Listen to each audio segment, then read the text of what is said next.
उत्तर प्रदेश की पुलिस ने इस बात की वजाहत की कि मुजफ्फरनगर फसाद के सिलसिले में गिरफ्तार 2 नौजवानों का ताल्लुक दहशतगर्दों या लश्कर तैयबा से नहीं है। मुजफ्फरनगर और शामली अजला से जमीलुल इस्लाम और लियाकत नामी 2 नौजवानों को हिरासत में ले लिया गया है, जो फसादात से मुतासिर नहीं है और न ही इनका ताल्लुक किसी दहशतगर्द तंजीमों से है।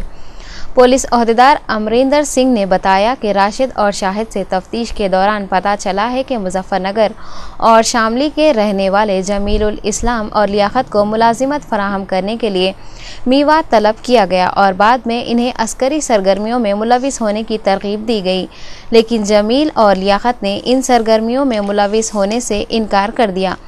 ताहम उत्तर प्रदेश की पुलिस ने इस बात की तस्दीक की कि लश्कर तैयबा के कारकुनों ने फसाद मुतासरीन से रब्त पैदा करने की कोशिश की थी, ताहम वो अपने मकसद में नाकाम रहे। वाज़ेह है कि हाल ही में हाफिज रशीद और शाहिद को हरियाणा से गिरफ्तार कर लिया गया था। इनका ताल्लुक लश्कर तैयबा से बताया गया है।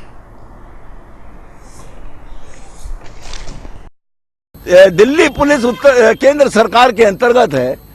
योजनाबद्ध तरीके से राहुल गांधी की बात को सच करने का कोई योजना बनाई गई हो, अगर ऐसा है तो भी गलत है, और अगर वो वास्तविक घटनाक्रम तो सरकार अपने सुरक्षा तंत्र के फेलियर को स्वीकार करे। इस प्रकार की खबरें आ रही हैं कि एंटी नेशनल कुछ ऐसे एलिमेंट्स हैं जिन्होंने वहां तक अपनी पहुंच बनाई थी।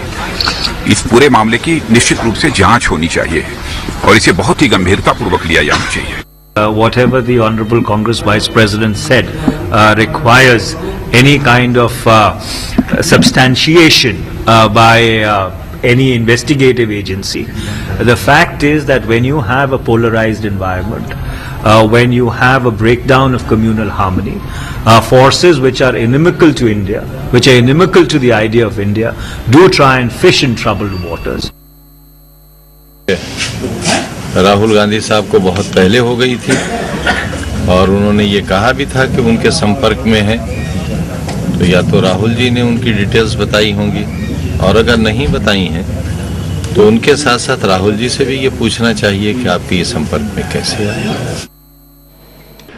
में रहते हैं, उस रीजन में रहते हैं, उनसे इनका कांटेक्ट था। तो हमने जब इनसे पूछताछ किया तो इसने बताया कि ये एक और व्यक्ति जिसका नाम मैं अभी नहीं ले सकता, उसके साथ राशिद और वो एक व्यक्ति जिसका नाम नहीं ले पा रहा हूं, वे दोनों देवबंद गए थे और देवबंद से जब लौट रहे थे तो एक लियाकत नाम का व्यक्ति है जिसको वो पहले से जानता है, उससे फोन से बात किया और वो कहा कि रात को लौटते वक्त रात को उसके घर पे रुकेंगे और सुबह पलवल और मेवात के लिए वो ट्रेन ले लेंगे।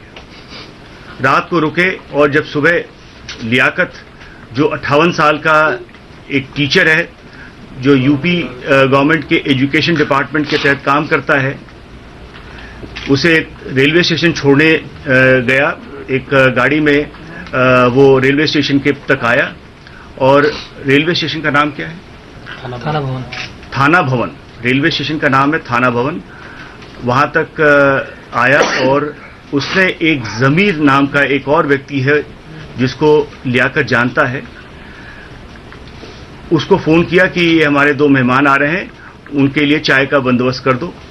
जब वो वहां पहुंचा, जब ये चाय पीने लगे, इसी समय लियाकत वापस चला गया और फिर जमीर की बात इन दोनों व्यक्ति से होने लगी, दुआ सलाम हुई और फिर वो वापस चले आए।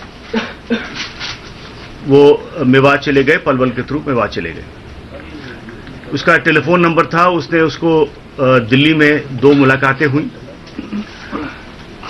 मुलाकात के दौरान उसने बताया कि वो मस्जिद बनाने का काम करता है और इस मस्जिद के लिए चंदा के थ्रू करता है, और इसने ये भी कहा कि उसके लिए हम कुछ किडनैपिंग करें जिससे हमें पैसे मिलें और वो उस पैसे को इस्तेमाल करेगा किडनैपिंग पर्पस के लिए।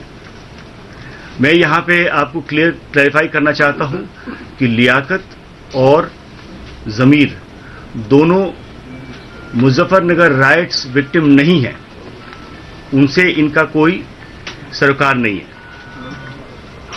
यद्यपि वो मुजफ्फरनगर में रहते हैं, लेकिन वो राइट विक्टिम्स नहीं है। दिल्ली में 2 मुलाकातें हुई, उस मुलाकातों में उसे इनकरेज करने की कोशिश किया कि वो कुछ लोगों को इंतजाम करे जिससे वो किडनैपिंग की जा सके और उस पैसे को मस्जिद बनाने में इस्तेमाल किया जाए। उसने जब जमीर ने देखा कि ये इनका काम।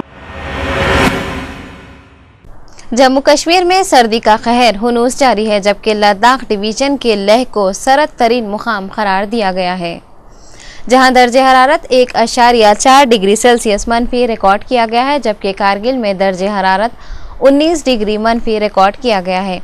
श्रीनगर, जो रियासत जम्मू कश्मीर का दारुल खिलाफा है, में दर्जे हरारत हैरत अंगेज तौर पर 3.3 डिग्री सेल्सियस मनफी रिकॉर्ड किया गया, जिससे सर्दी की शिद्दत का अंदाज़ा लगाया जा सकता है। इसी तरह पहलगाम और स्कैनिंग के लिए मशहूर गुलमर्ग में भी दर्जे हरारत मनफी है, जिसने सयाहों को भी अपने अपने होटलों में बंद रहने पर मजबूर कर दिया है। महकमा मौसमियात ने पेश क़यासी की है कि आइंदा कुछ दिनों तक सर्दी से राहत मिलने के कोई इम्कानात नहीं हैं।